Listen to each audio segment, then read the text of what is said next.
చంటయ్య గారు అని ఆయన ఒక వేద పండితుడు అనమాట. ఓకే. మీకు వేదంలో కొన్ని ఉంటాయి, యజుర్వేద 4 ఉంటాయి కదా, దాంట్లో ఆయన యజుర్వేదాన్ని కొంతవరకు ఘనాపాటి అంటారు. అవును సార్.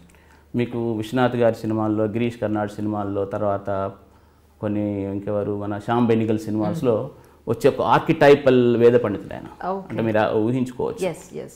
ఆయనకు రాయడం రాదు, everything he learn by ముఖతగా.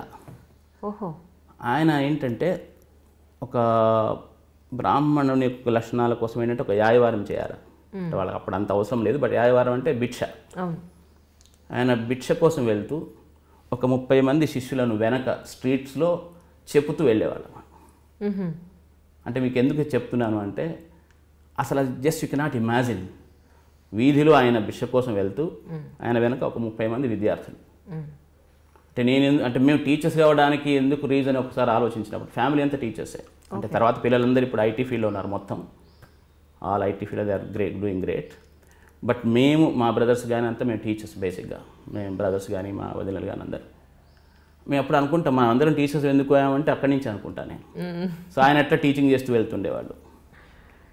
Complete ఒక ఋషి అనేవాడు ఆయన బేసిక్గా. ఆదిలాబాద్ కరీంనగర్ జిల్లాలో ఆయన ఒక గురువు, స్పిరిచువల్ గురువు.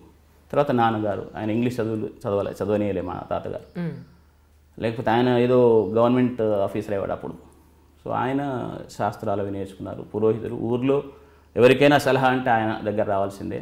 It was not money minded. ఆయన ఏదో వాళ్ళకి పనులు చేసి వచ్చేవాళ్ళు, వాళ్ళు డబ్బులు ఇస్తే తీసుకునేవాళ్ళు లేదు.